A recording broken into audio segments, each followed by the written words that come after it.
Bonjour, je m'appelle Jean Moret, je suis vice-doyen, professeur d'Ancien Testament à la Faculté de théologie évangélique de Montréal. Alors, dans cette vidéo, je m'adresse particulièrement à nos étudiants actuels et aussi à ceux qui souhaiteraient faire des cours de relation d'aide ou une formation en relation d'aide en dehors du programme de certificat dont je parle dans une autre vidéo. Bien sûr, il va être question du certificat ici brièvement, mais mon objectif, c'est de vous montrer qu'il est en fait possible d'intégrer la relation d'aide de plusieurs manières dans vos études à la faculté. Alors, bien évidemment, le premier contexte où on peut suivre des cours de relation d'aide, c'est le certificat.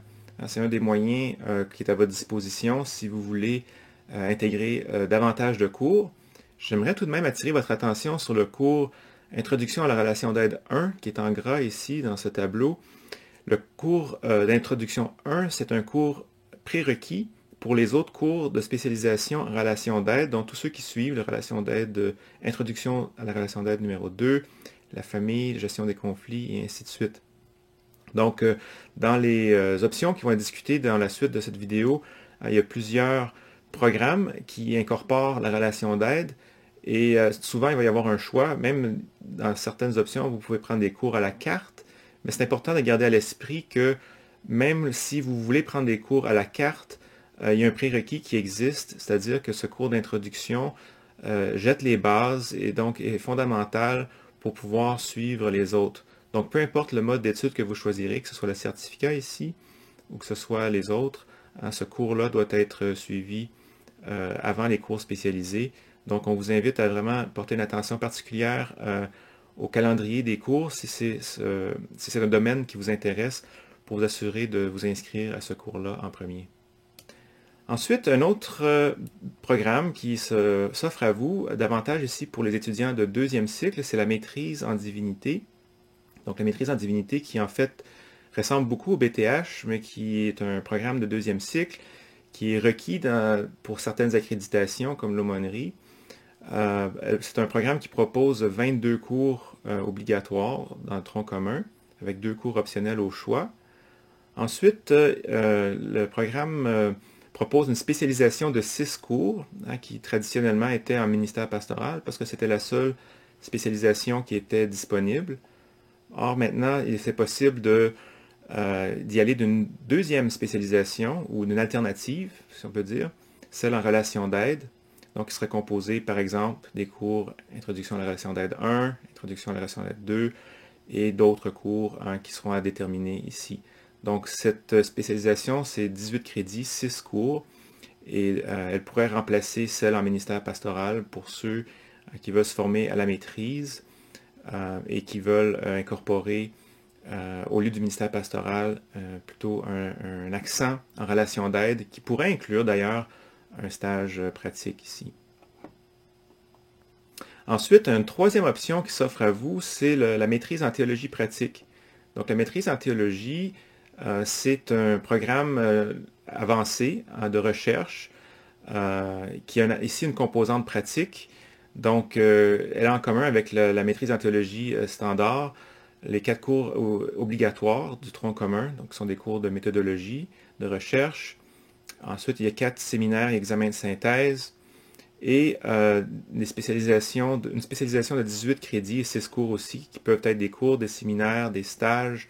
Donc, à partir de l'offre de cours, généralement des cours plus avancés, on pourra ici assembler un programme de formation qui va permettre d'approfondir davantage cet aspect-là. Donc, la relation d'aide peut faire partie de cette spécialisation et, règle générale, cette maîtrise va culminer dans un travail de recherche, un mémoire ou des travaux dirigés qui vont être une réflexion, un travail de réflexion sur les stages, sur la formation qui a eu lieu dans le cadre du programme. Donc, on a le certificat, la maîtrise en divinité et la maîtrise en théologie pratique, qui approfondit davantage un sujet particulier. Mais en fait, il y a 2 autres modes d'études qui sont possibles pour intégrer la relation d'aide. Donc, il y a le cursus étudiant libre. Donc, qu'est-ce que c'est un étudiant libre? C'est quelqu'un qui prend des cours pour crédit, donc qui reçoit les évaluations des professeurs et ainsi de suite. mais qui n'est pas inscrit à un programme particulier. Donc, c'est possible de faire 5 ou 10 cours dans ce mode-là, 5 au premier cycle, 10 au deuxième cycle. Et donc, vous pouvez faire ainsi des cours à la carte. La différence avec auditeur libre, c'est qu'un auditeur libre ne fait pas les cours pour crédit, le tarif est moindre, mais normalement, un auditeur libre ne reçoit pas les corrections de ses travaux, mais c'est une manière pour une personne qui est intéressée, qui n'est pas à la recherche d'un diplôme, mais qui veut quand même profiter d'une formation universitaire, de suivre des cours. Donc, il n'y a pas de limite au nombre de cours qu'on peut faire comme auditeur libre. Toutefois, ce programme-là ou ce mode d'étude-là ne mène pas à un diplôme. Alors, tous ces modes sont possibles. Le certificat est un programme de premier cycle. Les deux autres sont un programme de deuxième cycle. La maîtrise en théologie présuppose des études en théologie au premier cycle. Donc, c'est nécessaire d'avoir un bac ou en tout cas suffisamment de cours en théologie, en Bible et en histoire pour pouvoir y être admis. Tandis que les autres n'ont pas de critères d'admission, outre que pour l'étudiant libre, si on s'inscrit au premier cycle, de rencontrer les critères d'admission du premier cycle, ou au deuxième cycle, les critères d'admission du deuxième cycle. Alors, les étudiants ont souvent des questions. Par exemple, si vous êtes inscrit à un BTH, un baccalauréat en théologie, et que vous avez déjà complété presque tout votre programme, ou que vous avez seulement 2 options en théologie pratique et que vous aimeriez y faire de la relation d'aide, et peut-être même plus que ces 2 cours qui sont possibles, oui, dans le contexte du programme. Est-ce que c'est permis? Est-ce que vous avez l'opportunité de faire des cours au-delà? La réponse c'est oui. Un programme comme le baccalauréat comporte 90 crédits, mais c'est possible, si l'étudiant le souhaite, de faire davantage de cours. Bien sûr, ces cours-là n'apportent rien au niveau du diplôme. Ils sont hors programme, si on peut dire. Mais le programme ne doit pas être conçu comme une barrière à des cours qui vous intéressent.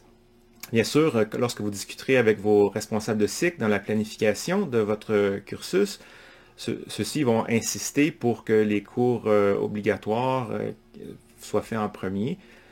Mais bon, c'est quelque chose qui peut être discuté avec eux pour savoir quelle serait la meilleure manière de procéder si vous voulez avancer rapidement dans votre programme, mais aussi intégrer des cours de relation d'aide. Bien sûr, parfois ça va impliquer des choix qui pourraient vous retarder dans votre cheminement, mais sachez que c'est possible de faire des cours hors programme, comme étudiant libre par exemple, ou même pour développer ou préparer un certificat que vous feriez par la suite. Alors voilà, j'espère que cette vidéo a été utile, répond à certaines de vos questions. Donc c'est vraiment intéressant de pouvoir compter à nouveau sur toute cette richesse de cours en relation d'aide. On est vraiment reconnaissant pour la disponibilité de notre collègue Paul Minman et d'autres qui vont enseigner ces cours. Alors, si vous avez d'autres questions pour nous, à savoir comment intégrer ces cours dans votre cursus, dans votre programme d'études, si cela vous intéresse, contactez-nous, il nous fera plaisir de vous répondre. Merci.